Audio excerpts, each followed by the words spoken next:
Most of us have heard the term psychological safety, but how many of us really know what it means or how to create it? Amy Edmondson has been a pioneer in the field for decades. She's the Novartis Professor of Leadership at Harvard Business School and the author of the amazing book, The Fearless Organization, Creating Psychological Safety in the Workplace for Learning, Innovation, and Growth. In this episode of Moments of Truth, she debunks some of the myths of what psychological safety is and isn't, and offers insights on how to create it. Take a listen. So the first thing I wanted to ask is, now that psychological safety is sort of mainstreaming a bit, there's good and bad about that, I think, but it's interesting to see how many misconceptions about it. I think people are sometimes trying to oversimplify it. So I'm curious, as it gets more into the management vernacular, what misconceptions have you seen? What have you seen people sort of twist the meaning of it or go the wrong way with it? I think the first one that I noticed and that I saw a lot of in the aftermath of the publicity around the Google study was, it would be expressed as follows. Like, Google did all this research and they found that, what makes teams work is being nice. Right? So the first one to me is clearly that psychological safety is about being nice, which is obviously not the case that I'm talking about being mean, but being nice, unfortunately, especially in the workplace, is often interpreted as or understood to be don't say anything that someone else might not like, or save face.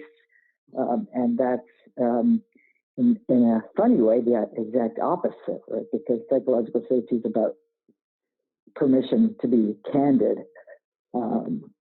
So being nice, and many companies, have their version of, we're Michigan nice, or insert company name here, nice.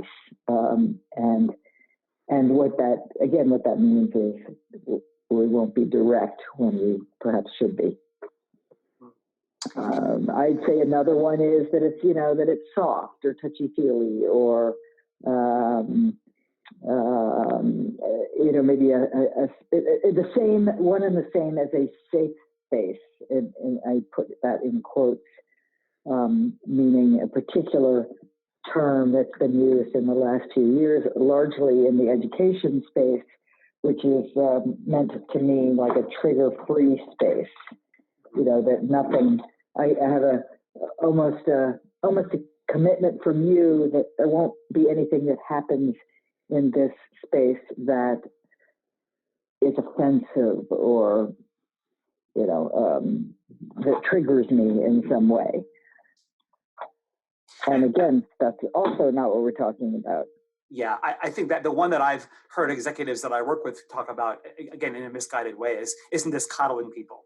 Isn't this just an indulgence? Right. Which is, that's a whole nother one. You're right, because in some ways that's like, coddling is quite consistent with the safe space idea, the trigger-free space idea, and also with the idea, the sort of pediatric soccer situation where everybody gets a trophy for showing up, right? That everything you say is going to get applause. And then I like to jump from that to say another misconception is that all you have to do is speak up and then someone else will fix it. It's not permission to whine and then slack off and hope that someone does something about it, or bring it to your manager to do something about it. And I can understand, I don't blame people for having misconceptions. I mean, misconceptions are misconceptions, but it's, I think the term, which is it's either academic or clinical sounding or both, is a contributor to that. It's a good way to put it, coddling. I like that. Amy, one of the things I think about is, I also think some people are just intellectually lazy, right? I think they can hide behind the term to sort of dismiss its validity. Yes. You can simply call it like you're indulging people, but the reality then is... you don't have to do anything. Right, exactly. And I think to your point around, I don't have to be skilled to do it. I can just open my mouth. I think we're in a day and age where we have so confused speaking your truth and speaking the truth. Yes. as yes, though, and of course, what we're really trying to do is get at the truth, or get at innovation, or get at quality, or or get at the competitive information that we may have access to that we don't want to hide it from higher ups because it's negative or whatever. and instead we've sort of taught people that if you just adopt the posture of a big middle finger and do just recreational whining, you've spoken up, which of course begs the issue of you actually probably ought to be skilled to do it too. And my original interest in this and study of this was all about creating the learning organization. The whole idea was, in today's fast-paced, constantly changing world, organizations need to learn, but they can't learn if they don't have access to their own data and their own experience and their own ideas. And so if they, if people aren't willing to speak up, especially around sensitive or subpar performance here and there, then there is no way the organization can learn. So that's what got me interested in it, was my interest in organizational learning. And so when you've had to disarm the notion of indulgence or this is what have you done to do that? How have you helped leaders begin to see that it's really misguided?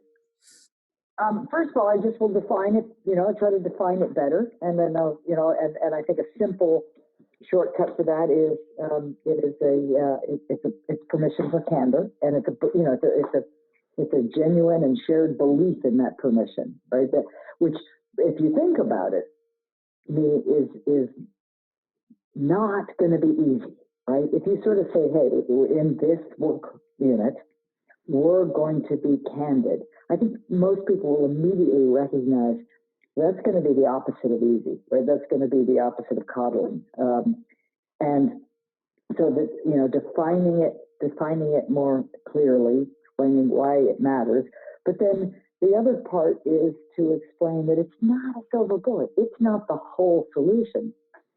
In research terms, you could say it's a moderator. More on that in a second. But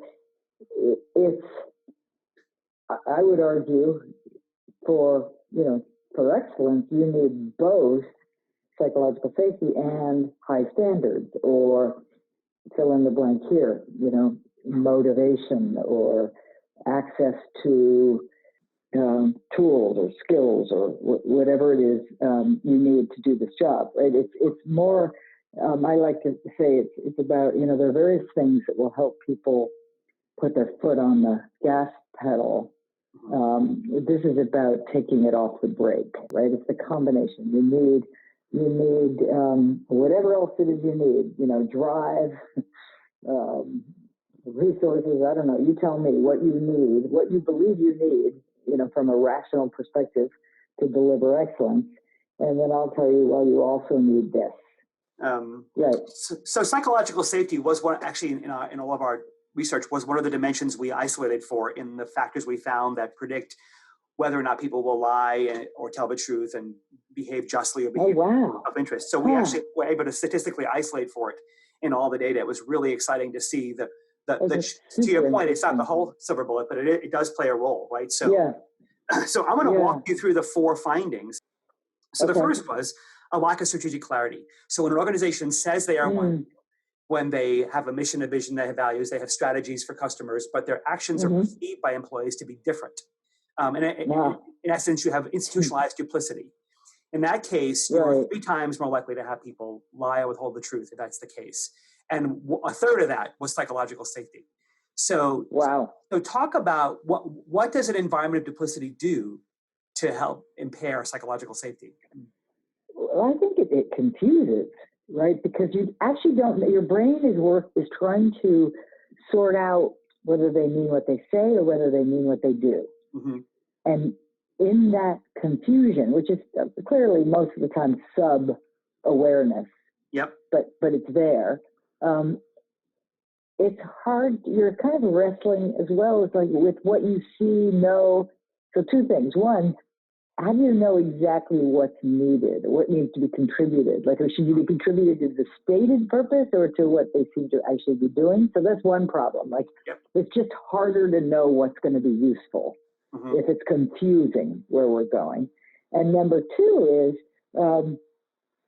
if there seems to be a sort of implicit lie in the whole premise, that doesn't seem to be a very powerful signal that truth is really wanted. Yeah. Yep. You know, and psychological safety is an experience of believing that truth is really wanted. But if those on top seem to, and probably, you know, to be fair, they're not doing it deliberately or maliciously much of the time. It's the knowing doing gap, if you will. Yep. But it's the signal is clear. The signal is clear that, you know, no, we don't really tell the truth around here. So why should I? Right. Perfect. Okay, so the second was unjust accountability. When accountability processes are seen to be unfair or seen to be biased in some way, and I think most of us would talk about most of our accountability systems being pretty inhumane and undignifying. I loved your failure talk on blameworthy failure versus treating it like blameworthy failure. I thought that was brilliant. Yeah. So when accountability is seen as unfair, the blame game is there. How does that affect psychological safety? And okay, so it's just whatever it is, it's unfair. And maybe some of the people who get judged well weren't doing good work, or exactly, it's just a broken system. It's distorted. So now I don't feel recognized or acknowledged for my work, or I've got to embellish my mistakes, hide my mistakes. I mean, it almost seems like that's in the vicinity of learned helplessness. Like, how can I, you know, if cause and effect doesn't work right around here in the sense of for reward and punishment, that's, without even thinking about the act of speaking up or not speaking up, that's just a fear-inducing state, period. That's an inhibitor, period. Yep. I love it.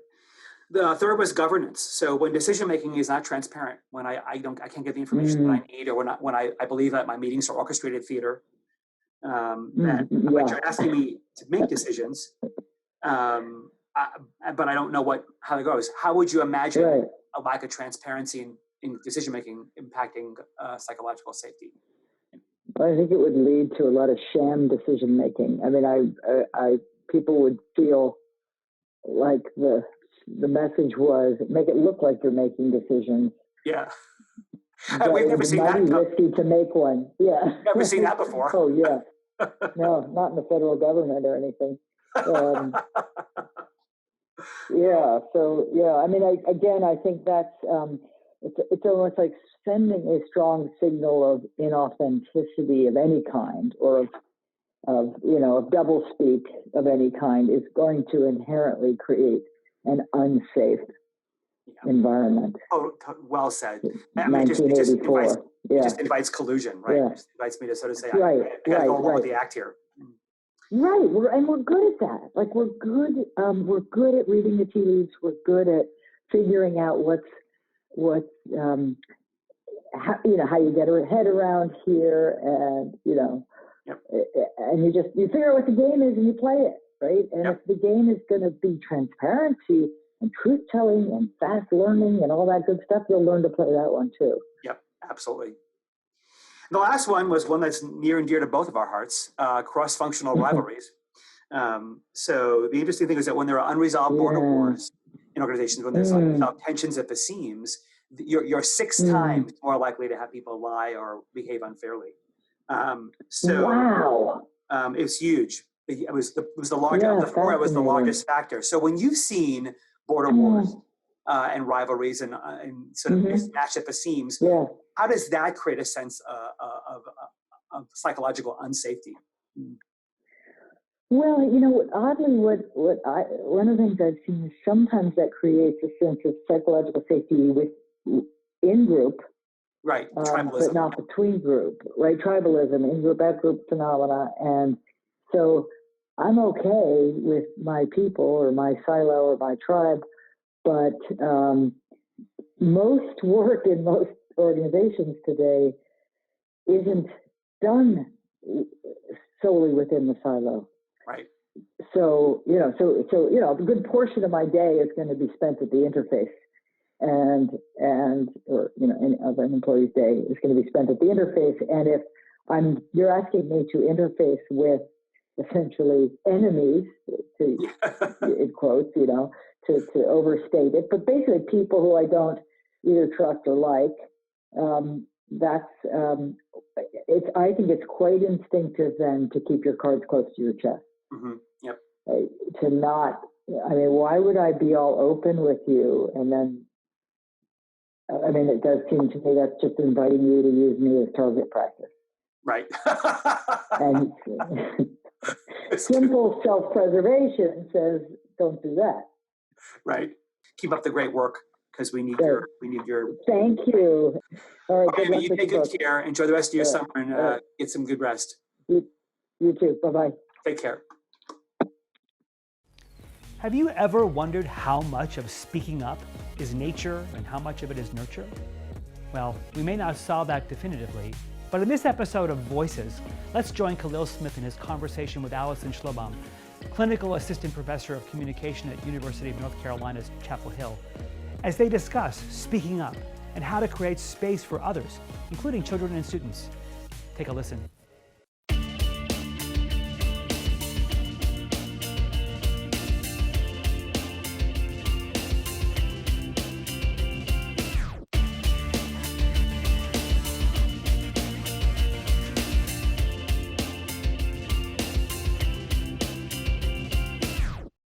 Thank you for taking the time. Thank you for being here with me. I'm just super excited to have this conversation about voice with you.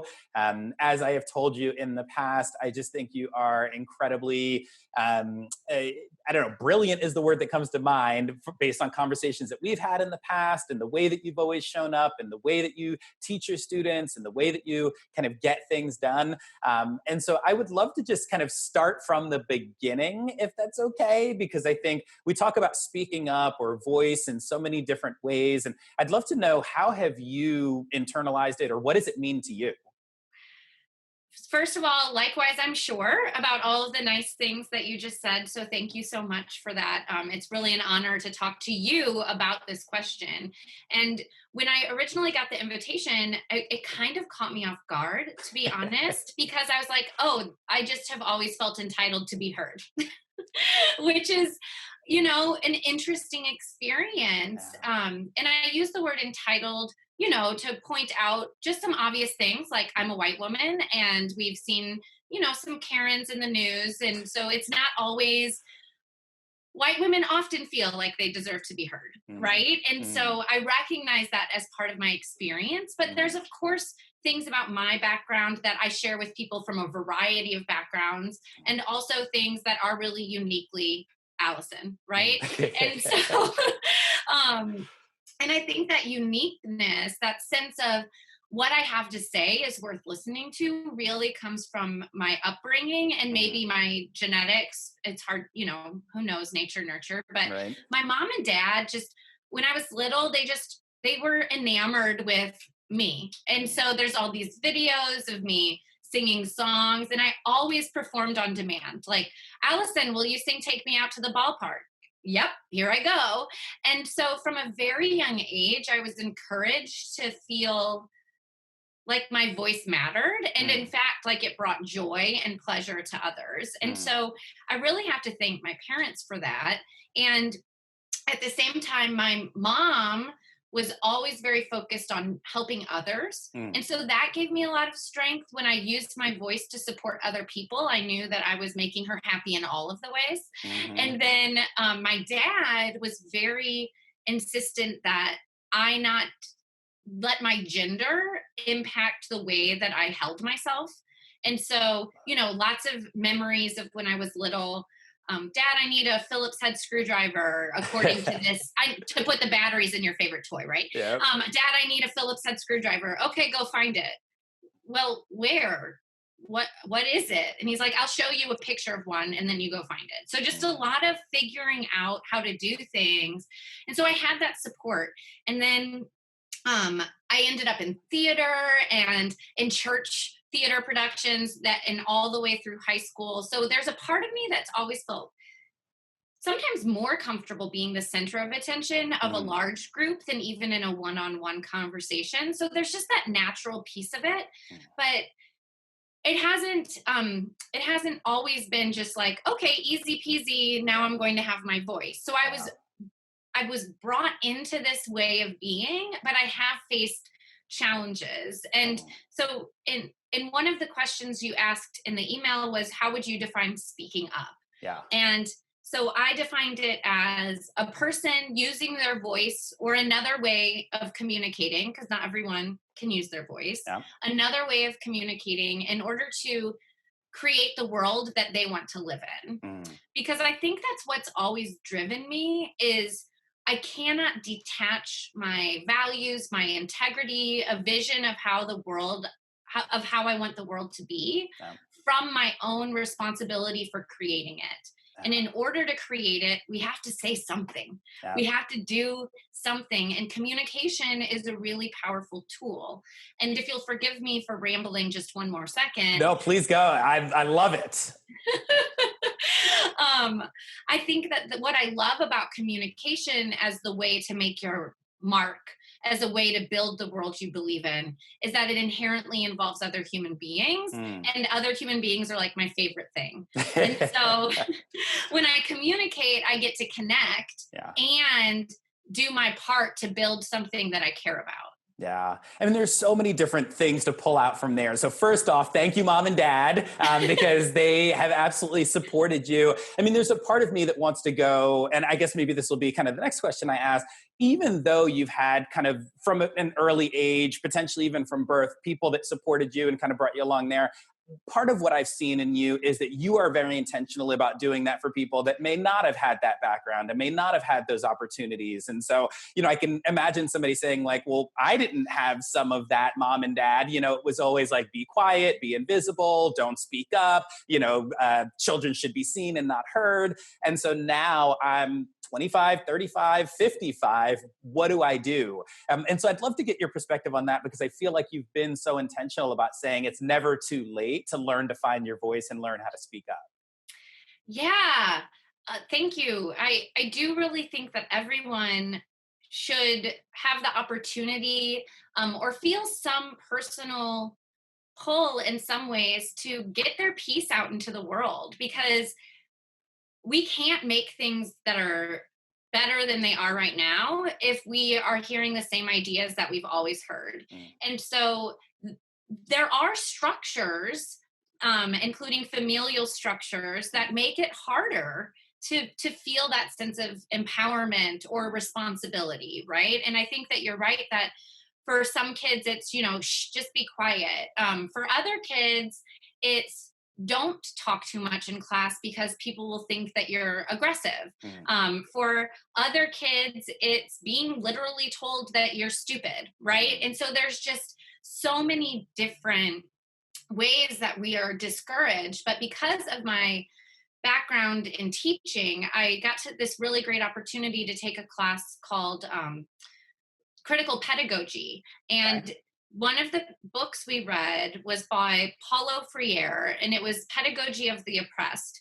And the central tenet of his book is this theory that we often in education think that people are coming into the classroom as empty buckets that just need to have knowledge inserted into their brains, right? But when we really take seriously the possibilities of liberation and justice, what we have to do is recognize that everyone entering into every room has their own set of expertises, their own set of things that they can add that are valuable, and that when we honor those, we actually get significantly farther along in the educational process than if we pretend that's not true. And so part of what I always try to do as a professor is help students recognize what they already know. What are you already an expert at? What is it that you have inside of you that is waiting to be shared with others already? And then we have to understand what are the structures, the boundaries, the personal stories that prevent you from feeling compelled to do that, or prevent you from feeling confident when doing it. And then we can really get to the good stuff of how do we move past those things. So speaking anxiety is a really common feeling, this fear of judgment. And because I've studied communication for so long, I know that it's super normal. it's actually really awesome. And it can give you insight into the energy you need in order to be an effective presenter. It means you're concerned about what other people think of you, and that means you're caring about your audience. Right. So if you can reshape it to be about that, and I've had the pleasure of teaching communication in a wide variety of circumstances, and one of the places I've taught was at a minimum security men's prison. Wow. And there was a student there, Lawrence, who was very nervous when speaking publicly, but had a story he really thought other people needed to know. And one day in class, he told me, you know, Professor Schlobohm, I've realized it's not about getting rid of the butterflies in your stomach. It's about putting them in formation. And I was like, yes, that's exactly what it is. It's just recognizing where you are, and with compassion for yourself and a care for your audience, continuing to move forward. Does that make sense? It absolutely does. So give me, and give all of us, like 1 or 2 practical examples of things that you do when you're trying to help people find that voice. Like, are there particular habits that you've put in place, or particular questions that you ask, or systems that you set up that you find have been really effective? Question asking is really important because it already starts to validate the other person's experience as worth hearing. So instead of coming in with these are the 4 things any person can do to get past their anxiety, trying to figure out where it's actually coming from. For some people, it's, oh, I know that my neck gets red when I speak, and I know everyone can see it, so that stresses me out. Okay, well, moving beyond, that's just a physical response that you're noticing more than everyone else. So we can move beyond that quickly. But if it's that you had a stutter when you were little and you don't know how to make sure that you aren't being judged for that, that's going to be a different process. So I would say question asking. And then one thing that has been very effective for me and for most of the students I've taught is mindfulness and meditation. Because it gives you the moments that you need to reconnect with your internal core self, the part of you that is present in the room. You know, your butt's on the chair, your feet are on the floor, and there's a thought in your head, right? And once you can reconnect to you and your breathing, it's significantly easier to go into any space because you know you're on your side. And then the final thing is I ask students who are feeling anxious is to tell me a story, about a moment when they felt like a real badass. And I try to hear the emotions in their stories and really understand what makes them feel good. And a lot of times it is overcoming nervousness. It is overcoming challenge. And so it's the joy of knowing it was hard and then feeling it. And a lot of times it is a nerve-wracking experience that ended up making them feel powerful. And then I ask them to visualize that same feeling only as they're standing on a stage. Just find that emotion and feel it, because it's about what we feel about ourselves. We can trick audiences into thinking we're confident quite easily. So as long as we can feel a sense of confidence and desire to share what we know, we can really get past almost anything. Thank you so much for your contribution and for just sharing some of your thoughts and your reflections and your experiences. I know they're helpful for me and have been before and will be in the future. And I hope they're helpful for at least a handful of the folks that are watching this, wherever they may be. Well, thank you so much again for the opportunity. And someday you'll have to share all of your answers to those questions with me too. Or maybe will do in another YouTube video for me to watch. That is fair. Okay. Thanks, Allison. Thanks, Khalil. All right, bye. Bye.